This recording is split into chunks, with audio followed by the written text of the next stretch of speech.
ń ṣe àwọn ọmọ tó ṣì gan-an? Ó jẹ́ kí n ti rí ṣọ́ọ̀tì mu.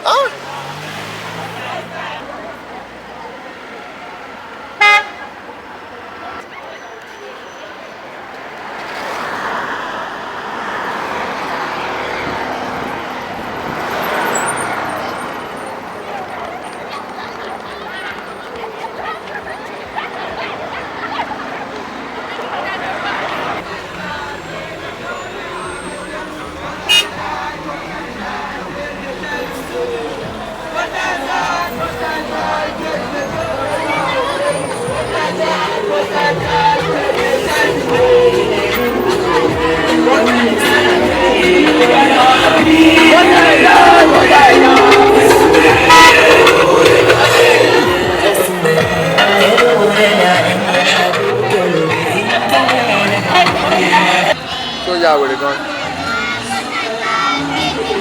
What you buy?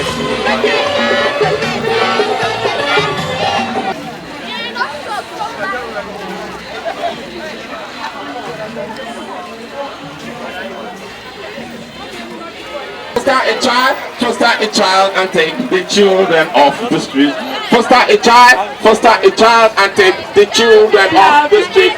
Foster a child and take the children off the streets. Foster a child and take the children off the streets. Foster a child and take the children off the street. A child and take the children off the street. So thank you very much for coming. Good morning, everyone. So we started the Halal Children's Home because we realized there were so many orphaned and vulnerable children on the street. And we wanted to provide them with the care that they deserve because we believe that these children can be productive citizens of the country and they need the proper upbringing. So we decided to start a home to give them the quality of life that we want for them to have. Also to try to get them to be reintegrated back into the society. We love the children in our home and we provide all they need, but the children still want to be part of a family. So what we're doing today is to try to encourage people to take these children into their homes, to provide a family setting for them. There's no greater joy for a child than to say that my dad will do this for me or my mother will do this for me. So we want our well-meaning citizens to open their hearts and open their homes for these children. Okay, do you just go out to see children and what's the criteria, the processes? Okay, so we are registered under the Social Development Services with the Ministry of Women Affairs. So all the children that come to our home come through the SDS. And also sometimes we get children that come to our home from the police.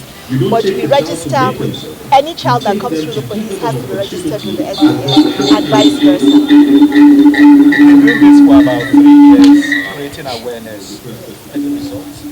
Well, this is our fourth year of doing this to create the awareness. And alhamdulillah, this work has been our biggest. We've had so many more people coming. And alhamdulillah, this year alone, I think we have been able to foster about 4 children from our home. So alhamdulillah, we are seeing some progress. Right now we have about, in our 4 locations, that is 2 in Abuja, 1 in Lagos, 1 in Kaduna, we have a total of about 48 children, and a total of about 90 children have passed through our home in the 8 years that we have been in operation. What are your challenges in the course of this year? Well, our major challenge really has been funding, because we fund ourselves based on donations from people, well-meaning individuals. And of course, so we have to rely on those funds to come in. We have not received any funds from the government since we have started. So that's one of our major funding. That's one of our major challenges. Another challenge is trying to get the children to the level that we want them to come, because we get children from all over. They come from different backgrounds. Some of the children come to our home after they have lost a parent, so they are, heartbroken. So to get them back to where you want them to instill hope in their heart, because sometimes they are, defeated. So for them to get them to believe that they can achieve and can be something, that's one of the challenges that we have. Our plea to the public is to look around you. We are an African society. We know orphans all over the place. We can support these children by fostering them, taking them into our homes, or even sponsoring them where they are, making sure that these children become productive citizens of the society. Because if we leave them, they will become problems for us in the future. So we're building our future by building these children. You talked about the fact that in your flyer that fostering of orphans should be form part of our laws in Nigeria. Could you expatiate on that? Well, right now, according to the Child Right Act, there's a provision for adoption, and also there's a provision for fostering. However, in the Fostering Act, you do not have a lot of control about the children, taking care of the children. And there's a lot of misconception, especially in the Muslim community, because according to Islam, when you take a child, you should not change the child's name so that he retains identity of his family. So when you do that, for example, when you're fostering a child, you cannot get a passport to travel with the child when he needs to further his education and things like that. So we need to be able to get the laws in such a way that the people that are fostering these children can have better opportunities of providing what those children need. Okay, you only take care of Muslim children, or No, our home is open for everybody. We have both Muslim children and we have children that are not of the Muslim faith. So the important thing for us is the taking care of that child.